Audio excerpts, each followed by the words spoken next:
سلام. روز اولی که ممجواد ظریف وارد وین شد با گوشای آویزون و سر و صورت پف کرده اومد جلو خبرنگارا و یه خور و پفی کرد توی مایه ها. دنیا متوجه شده که جمهوری اسلامی به دنبال راه حل، به دنبال تفاهم، به دنبال تعامل سازنده است، اما از حقوقش و از عزت و سربلندی کشور دست بر نمیداره. این مال روز اول بود، اما 2 روز که گذشت دیدن نه بابا این توبه میری از اون توبه میری ها نیست. یعنی نه هنای شیخ فری دیگه رنگی داره و نه هارت و پورتای سیدلی. این بود که ممجواد با حالت زار و نزار گفت آقا هیچی ندارم که با خودم به ایران ببرم. آقای ظریف به خبرنگاران گفت پیشنهاد درخور توجهی مطرح نشده که بخواهم به تهران ببرم.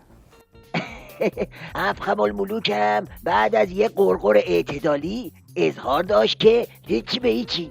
سخنگوی وزارت خارجه هم خبرسازی ها مبنی بر ارائه طرح و پیشنهاد جدید کشورهای 5 به علاوه 1 به ایران را بی اساس خواند. افخم گفت در 3 روز گذشته مذاکرات فشرده و متعدد 2 جانبه و چند جانبه بر اساس طرح‌ها و ابتکارات متعدد تیم مذاکره کننده ایرانی انجام شده.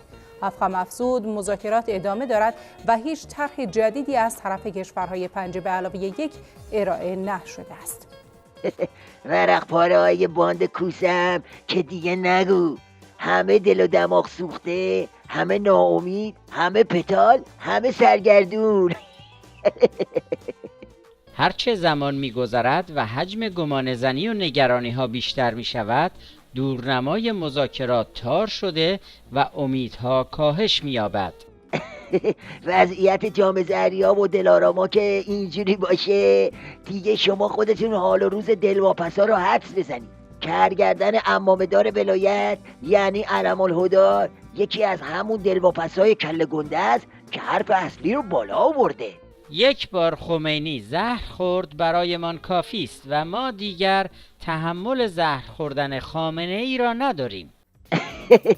کیان شریعت نداریم تو صف ناامید وایستاده و با زبون بی زبونی میگه دوغم کف دست ما نمیذارن.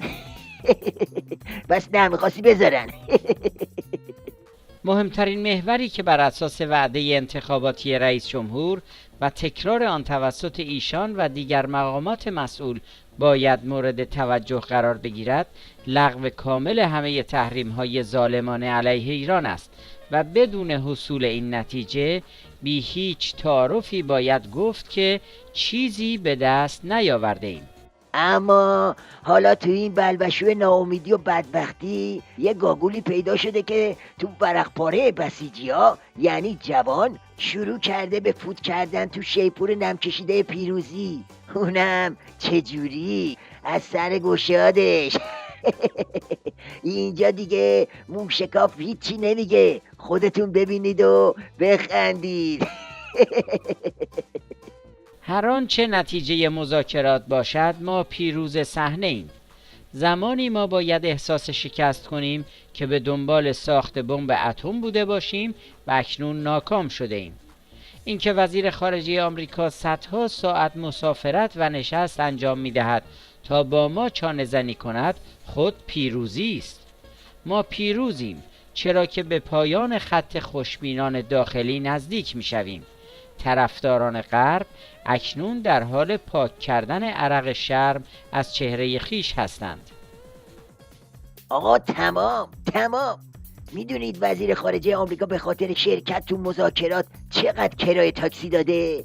این خودش نشونه پیروزی تیم هسته‌ای نظام نیست؟ این که دلواپس و دلارام همینجوری دارن همدیگر رو تیکه پاره میکنن نشونه پیروزی نیست؟ بمب اتم هم که نمیخواستن، دنبال صلح هم بودن. با این حساب دنیا خیلی ضرر کرد، چون امکان برخورداری از فناوری صلح‌آمیز نظام رو از دست داد. دوستان حالا متوجه شدید چرا جنتی پریروز هنگ کرده بود؟ مسئله هسته‌ای که داریم، من واقعا نمیدونم درباره هسته‌ای چی بگم، چون نمیدونم چیه، چه خبره.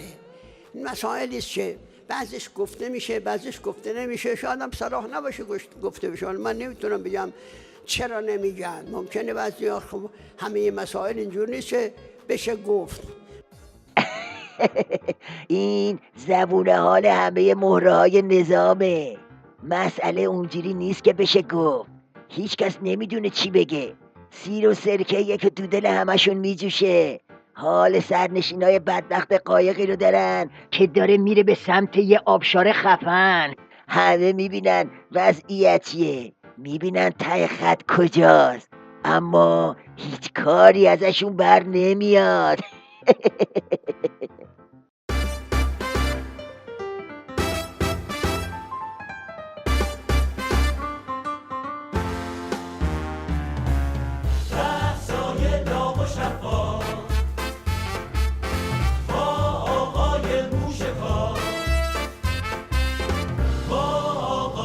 موشکار